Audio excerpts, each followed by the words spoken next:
Dear 11th standard students, இன்னைக்கு நம்ம என்ன பார்க்க போறோம் அப்படினா exercise 3.4ல sum number 13 given பாருங்க.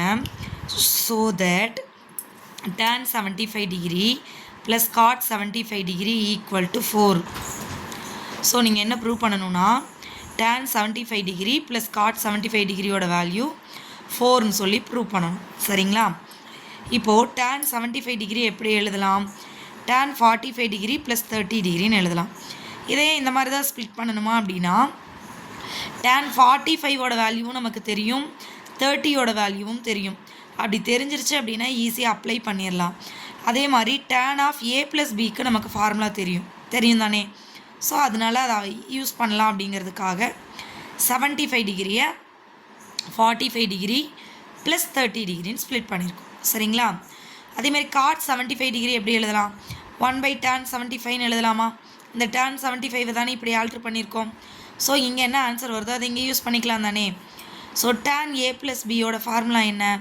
tan a plus tan b by 1 minus tan a tan b. சரியா? சோ இங்க a b அப்படிங்கிறது 45 உம் 30 உம். So tan 45 degree plus tan 30 டிகிரியா? So tan 45 degree plus tan 30 degree divided by 1 minus tan a tan b னா ரெண்டையும் multiply பண்ணுதானே. tan 45 degree into tan 30 degree. So இதோட வேல்யூ 1 ஆ, இதோட வேல்யூ 1 by root 3 ஆ. அதே மாதிரி இங்க பாருங்க 1 minus இதோட வேல்யூ 1, இது 1 by root 3. So 1 into 1 by root 3, 1 by root 3. இப்போ டினாமினேட்டர் சேமா இல்லை, ஸோ கிராஸ் மல்டிப்ளை பண்ணலாமா? அப்போ என்ன மாறிடும்? இது root 3 plus 1 divided by root 3 வந்துருமா? whole divided by root 3 minus 1 by root 3. இந்த root 3 இந்த root 3 யும் கேன்சலா. அப்போ ஃபைனலாக உங்களுக்கு என்ன கிடைச்சிருக்கு? root 3 plus 1 divided by root 3 minus 1. Next பாருங்க, இது வந்து நம்ம டேனுக்கு மட்டும் தான் கண்டுபிடிச்சு வச்சுருக்கோம். again cot 75 டிகிரி இருக்கு இல்லையா, இதைத்தான் 1 by tan 75 டிகிரின்னு எழுதலாமா? இந்த tan 75 ஓட வேல்யூ இங்கே கண்டுபிடிச்சிட்டோமா? root 3 plus 1 by root 3 minus 1. So அதை இங்கே அப்ளை பண்ணுங்கள். ஒரு ஃப்ராக்ஷனுக்கு கீழே இன்னொரு ஃப்ராக்ஷனாக இருக்கா? ஸோ அப்போ இது ரெசிப்ரோக்கலாக மாறி மேலே போயிருமா? அப்போது root 3 minus 1 divided by root 3 plus 1.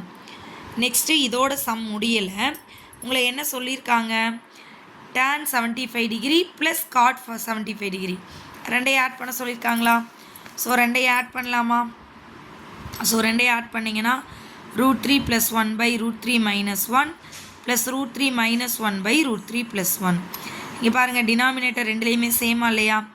So cross multiply பண்ணலாமா? இப்போ root 3 plus 1 into root 3 plus 1.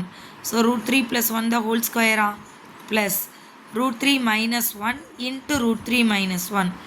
root 3 minus 1 the whole square கீழே பாருங்கள் a plus b into a minus b so a square minus b square. So இது a plus b the whole square formula படி expand பண்ணுங்கள். இதை a minus b the whole square formula படி expand பண்ணுங்கள். அப்போ root 3 ஸ்கொயர்னா 3 1 ஸ்கொயர்னா 1 plus 2ab so 2 root 3 plus root 3 square 3 minus 1 square 1 minus 2ab so 2 root 3 divided by root 3 square பண்ணிங்கன்னா 3 1 square பண்ணிங்கன்னா 1 so plus root 3 minus root 3 cancel ஆகிடுமா? Balance என்ன இருக்குது பாருங்கள், இங்கே ஒரு 3 + 1, இங்கே ஒரு 3 + 1. ஸோ இதோட ஆன்சர் 4 ப்ளஸ் இதோட ஆன்சர் 4. ரெண்டையும் ஆட் பண்ணிங்கன்னா 8 பை 3 minus 1 2. ரெண்டை கேன்சல் பண்ணுங்கள், ஆன்சர் 4 வந்துருச்சா? இதானே நம்ம ப்ரூவ் பண்ண வேண்டியது. ப்ரூவ் பண்ணிட்டோமா? So tan 75 degree plus cot 75 degree equal to 4.